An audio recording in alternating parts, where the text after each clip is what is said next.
अस्सलाम वालेकुम। उम्मीद है आप सब लोग खैरियत से होंगे। तो काफ़ी अर्से के बाद मुलाकात हुई है हमारी। तो उसकी वजह यही थी कि मेरा प्रूफ चल रहा था, लेकिन अब प्रूफ ख़त्म हो गया है। तो इंशाल्लाह ताला जैसे आपसे वादा था, तो मैं एंट्री टेस्ट की गाइडलाइंस का आगाज़ करने लगा हूँ। इसके लिए कुछ हम खुद आपको गाइड करेंगे, मैं और उसामा। उसके अलावा कुछ जो इस साल नए बच्चे हैं हमारे फर्स्ट ईयर MBBS के, उनसे हम कोशिश करेंगे आपको गाइडलाइन दिलवाएँ। क्योंकि जो हमने MD कैट दिया था वो मैनुअल हुआ था और उसका क्राइटेरिया चेंज था। वो 1100 नंबर का होता था, और जो आजकल MD कैट हो रहा है वो 210 या 200 मार्क्स का होता है। उसका क्राइटेरिया अलग है और उसके अंदर MCQs का पैटर्न भी अलग हो गया है। उसके अंदर सब्जेक्ट भी 5 हो गए हैं, हमारे पास 4 होते थे। तो उसके लिए ज़्यादा बेहतर जो आपको गाइड कर सकते हैं वो स्टूडेंट गाइड कर सकते हैं। तो जो एक स्टूडेंट हमें जिससे हमारा आजकल रब्ता हुआ, उसका नाम अरसलान हुसैन है। फर्स्ट ईयर MBBS का स्टूडेंट है फैसलाबाद यूनिवर्सिटी का। इस बच्चे के माशाल्लाह 180 मार्क्स हैं एंट्री टेस्ट के अंदर 210 के अंदर से। तो ये आपको बेहतरीन गाइड करेंगे इसके बारे में, कैसे आप इतने मार्क्स ले सकते हैं। और जैसे कि उन्होंने हमें बताया था कि इस साल का जो टेस्ट था वो एबिलिटी बेस्ड टेस्ट था, यानी बाकी जो होते थे वो एज एग्ज़ाम होते थे जिसमें आप पढ़कर नंबर ले सकते थे। लेकिन जो इस बार टेस्ट आया था उनके मुताबिक वो एक एबिलिटी बेस्ड टेस्ट था, यानी उसमें आपकी एबिलिटी को उन्होंने टेस्ट किया। तो किस तरह वो आपने ये क्रैक करना है और कौन सी आपने स्किल्स अपनी इम्प्रूव करनी है इसके अंदर, इसके बारे में वो आपको गाइड करेंगे। उम्मीद है आपका इससे फ़ायदा होगा। तो चलते हैं अरसलान हुसैन की तरफ। अस्सलाम वालेकुम, मेरा नाम अरसलान हुसैन है और मैं फ़र्स्ट ईयर MBBS का स्टूडेंट हूँ फैसलाबाद मेडिकल यूनिवर्सिटी में। आज डॉक्टर्स की प्लेटफॉर्म पे मैं आपसे मुखातिब हूँ और आज मैं आपको MD कैट 2022 के हवाले से गाइड करने वाला हूँ। तो आज आपको ट्रिक्स बताने वाला हूँ जो आपको बहुत हेल्पफुल होंगे 2022 में एंट्री टेस्ट को सिक्योर करने में। MD कैट में मेरे 180 मार्क्स थे, 180 मार्क्स आउट ऑफ 210। जो MD कैट से वैसे भी लोगों की जान जाती है, कहते हैं मुश्किल है और बस घबरा जाते हैं। हालांकि ऐसी कोई बात नहीं है, कोई इतना मुश्किल नहीं होता और इजी है, आप कर सकते हैं। You can do. मैंने किया है तो आप भी कर सकते हैं। ये ट्रिक्स होती हैं, कुछ ट्रिक्स हैं, आप उनको फॉलो करेंगे तो इट्स नॉट टफ, ईजी है, कोई मुश्किल बात नहीं है। जाहिर सी बात है, आपने FSC की होती है, उसी से ही आना होता है। और दूसरी बात कि आजकल कहते हैं कि एंट्री टेस्ट ऑनलाइन हो रहा है। एंट्री टेस्ट अगर ऑनलाइन हो रहा है तो उसके फ़ायदे भी बहुत ज़्यादा हैं। उसमें कोई नुकसान नहीं है, ना ही कोई मुश्किल है और ना उसमें कुछ। अगर वो ऑनलाइन हो रहा है तो मैं आपको आज बताने वाला हूँ उसमें कौन सी चीज़ें हैं जो उसमें डिफरेंट हैं। जो पेपर बेस्ड जब एंट्री टेस्ट होता था, UHS लेती थी, तो उसमें और इसमें क्या डिफरेंस है, आज मैं आपको वो बताने वाला हूँ। मेन चीज़ जिसको आपने फॉलो करना है वो है कि आपने कभी हालात जैसे भी आपने होशो हवास बिल्कुल नहीं खोने। ये मेन चीज़ है। एंट्री टेस्ट में ये बात आपको बहुत ज़्यादा काम देगी। एंट्री टेस्ट में ये बात आपको कैसे काम देगी, वो ऐसे कि जब आप देखते हैं कि फ़िज़िक्स में इतनी लंबी लंबी कैलकुलेशंस आ जाती हैं, इतनी लंबी लंबी बायोलॉजी में क्वेश्चंस आ जाते हैं, उनके आंसर्स, उनके ऑप्शंस, और केमिस्ट्री में जो फार्मूलाज आते हैं और उसमें कैलकुलेशंस करनी होती है, ख़ास तौर पे सॉल्यूशंस वाले चैप्टर, और उसमें उससे घबरा जाते हैं। और इंग्लिश में पंक्चुएशन वगैरह और हाँ सिनोनिम्स, उससे घबरा जाते हैं। लेकिन ऑनलाइन में ये ना तो इसमें इतनी लंबी कैलकुलेशंस आती हैं और ना भी डायग्रामेटिक क्वेश्चंस आते हैं। जैसे फ़िज़िक्स में सर्किट डायग्राम्स होती थी पेपर बेस्ड क्वेश्चन पे, तो वो जाहिर सी बात है टैब पे आपका पेपर होना है, एंट्री टेस्ट होगा, तो आपने वहाँ पे सिलेक्ट करना है। वहाँ पे कोई सर्किट वगैरह ड्रा नहीं होता, बस सिंपल सी होते हैं वो। बेसिकली जो इस दफ़ा एंट्री टेस्ट होने जा रहा है और पिछली दफ़ा भी हुआ था, उसमें 5 सेक्शंस हैं: बायोलॉजी, केमिस्ट्री, फ़िज़िक्स, इंग्लिश और लॉजिकल रीजनिंग। लॉजिकल रीजनिंग का पोर्शन इस दफ़ा शामिल किया गया है, उसके 10 MCQs हैं और बाकी मेजर पोर्शन बायोलॉजी का है और इंग्लिश के सिनोनिम्स वगैरह और सब कुछ वो पोर्शन शामिल हैं। जब मैं FSC में था तो अर्ली प्रेप सेशन उन्होंने कहा था कि ज्वाइन कर लें, और कुछ मेरे साथ क्लास फेलोज़ वालों ने भी ज्वाइन भी किया था, लेकिन मैंने नहीं किया था। वो इस वजह से क्योंकि अभी तक FSC के एग्ज़ाम भी होना था और वो भी इम्पोर्टेंट है क्योंकि उसके मार्क्स भी तो इंक्लूड होने हैं ना उसमें, एग्रीगेट फार्मूला में, तो आपने उसमें भी तवज्जो देनी है। तो मैंने अपनी दफ़ा अर्ली प्रेप सेशन कोई नहीं ज्वाइन किया था। आपके लिए भी यही है कि आप ज्वाइन ना करें। और उसके बाद काफ़ी टाइम पड़ा होता है एंट्री टेस्ट की तैयारी के लिए। वैसे भी एंट्री टेस्ट क्या होता है, FSC का जो आपने नॉलेज गेन किया होता है, अगर आपने FSC अच्छी तरह की है तो एंट्री टेस्ट करना कोई मुश्किल काम तो है नहीं। पहले बात करते हैं फ़िज़िक्स के पोर्शन की, जिससे डरते हैं सब। उसमें कैलकुलेशंस वगैरह कहते हैं कैलकुलेटर से करनी है, और अगर कैलकुलेटर नहीं हो तो हम कैसे करेंगे, फार्मूलाज कैसे करेंगे उसके, और जो उसके बारे में र्यूमर्स हैं। इंट्री टेस्ट ऑनलाइन होने से फ़ायदा भी है, और उसमें सर्किट डायग्राम्स वगैरह नहीं आती, इजी क्वेश्चंस आते हैं। कैलकुलेशंस लंबी आती हैं, लेकिन आपने उससे घबराना बिल्कुल नहीं है। कैलकुलेशंस जब आपको फार्मूला आता हो, बस आपने टॉपिक थारोली रीड किया हो अच्छी तरह, और उसमें जो फार्मूलाज हैं वो याद किए हो, बस आपने वो फार्मूला याद हो, आपने कैलकुलेशन में करनी है, न्यूमरेटर डिनोमिनेटर में कोई ना कोई कैंसिल हो जाता है, और पॉइंट्स में और इजीली क्वेश्चन उसका आंसर आ जाता है। और फिज़िक्स का पोर्शन इतना भी मुश्किल नहीं है। और फिज़िक्स के पोर्शन के लिए अगर आप पीटीबी पंजाब टेक्स्ट बुक अगर आप वो पढ़ते रहें एफएससी में, तो आप उसी को फॉलो करें। अगर आप फेडरल से किया है तो फेडरल फॉलो करें। फ़िज़िक्स के लिए दूसरी बुक पढ़ना और ये टाइम वेस्ट ही करना है, क्योंकि दोनों में सेम होता है। बायोलॉजी के लिए आपको फेडरल की बुक, पीटीबी की बुक दोनों पढ़नी पड़ेंगी, और बस यही एक सब्जेक्ट है जिसके लिए आपको दोनों बुक्स पढ़नी पड़ेंगी। बाकी केमिस्ट्री के लिए और फिज़िक्स के लिए ज़रूरत नहीं है। बस जो बुक आपने एफएससी में पढ़ी है बस उसी को रीड करें, और इससे इजीली सॉल्व हो जाता है पेपर। और बायोलॉजी का जो किंगडम एनिमेलिया था वो पिछली दफ़ा तो इंक्लूड था, और इस दफ़ा भी पीएमसी नोटिफिकेशन दिया है कि उसमें किंगडम एनिमेलिया जो है वो इंक्लूड होगा, और उसमें कोई इतना ज़्यादा फ़र्क नहीं होगा। चैप्टर्स वगैरह वो निकाल दें, कुछ टॉपिक्स ही निकालेंगे वो। लेकिन किंगडम एनिमेलिया के लिए मैंने एक टेबल याद किया था, पीडीएफ में है, और उसका लिंक मैं डिस्क्रिप्शन में रखवा दूँगा, तो आप वहाँ से उसे असेस कर सकते हैं। और वो सिंपल है, किंगडम एनिमेलिया एक पेज पे आप उसको इजीली याद कर सकते हैं, और वो इजी हो जाएगा। केमिस्ट्री के पोर्शन में ऑनलाइन टेस्ट होने का फ़ायदा हुआ।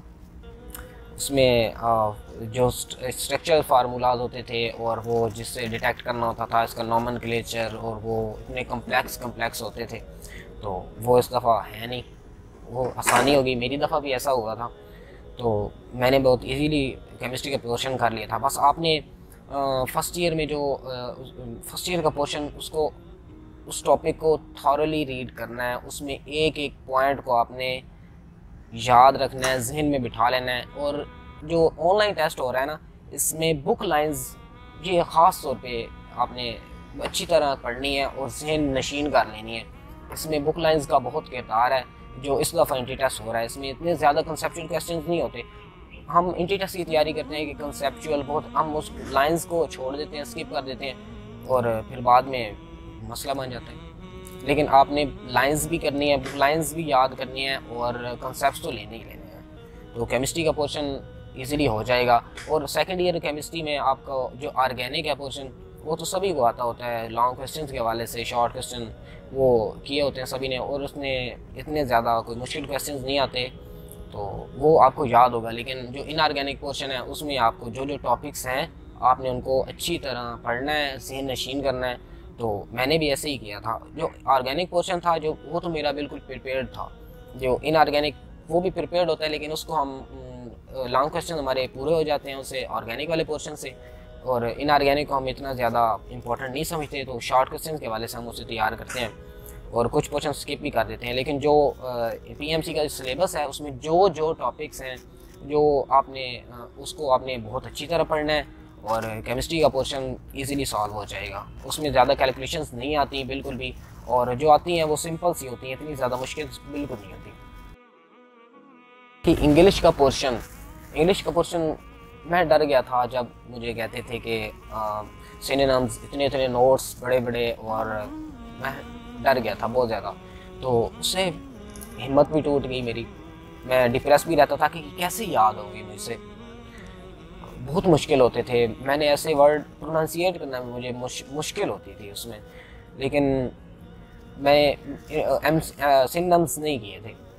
और जब मैं टेस्ट में गया तो शायद मेरी गुड लक थी कि मेरे सिनोनिम नहीं आए थे, और स्पेलिंग वो भी इजी सिंपल वाले जो सभी को आते होते हैं, स्पेलिंग आए थे और पंक्चुएशन आई थी।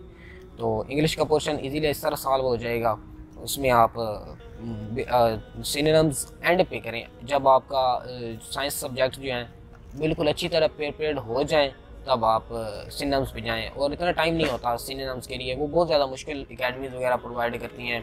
और आपको जो उनकी प्रैक्टिस बुक्स होती हैं उस पर इतना ज़्यादा, वैसे भी 2 से 3 क्वेश्चन आते हैं और उसकी वजह से बाकी पे भी इफ़ेक्ट होता है।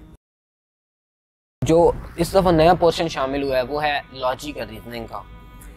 लॉजिकल रीजनिंग में पीएमसी के सिलेबस पे एंड पे उन्होंने कैटेगरीज दी हुई हैं, क्रिटिकल थिंकिंग और उसको सिंबॉलिक, और लेकिन उसमें जो मेन आते हैं ना उसमें कॉज एंड इफ़ेक्ट आते हैं।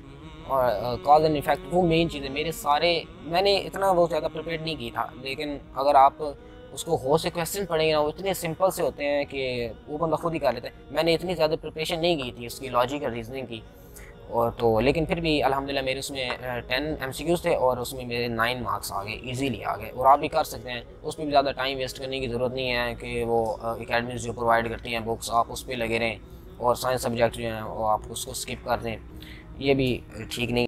और उसके अलावा पीएमसी ने अपनी वेबसाइट पे कुछ पेड प्रैक्टिस टेस्ट दिए थे, जिसके लिए वो कुछ बंडल की कीमत थी उनकी 600 रुपये, लेकिन वो इजीली मैंने डाउनलोड कर लिए थे वेबसाइट से फ्री में। तो मेरे पास वो सारी PDF पड़ी हैं, 36 टेस्ट हैं पूरे, और वो मेरे लिए बड़े हेल्पफुल रहे। मैंने उनको पढ़ा और वो कुछ MCQs सेम उसमें से रिपीट हुए एंट्री टेस्ट में, सेम MCQs, उसकी ऑप्शंस भी चेंज नहीं थी, उनकी जगह A B C, और मुझे इस तरह याद था कि मैंने उसको बहुत अच्छी तरह किया, बहुत अच्छी तरह। तो आपने भी वही करना है। मैं उसका वो सारी PDF 36 के 36 टेस्ट PDF में नीचे सॉल्व डिस्क्रिप्शन में उसका लिंक होगा, आप उसको ज़रूर पढ़ के जाइएगा। और मैं भी पढ़ के था बहुत अच्छी तरह, और वो मेरे हेल्पफुल भी रही मेरे लिए बहुत ज़्यादा।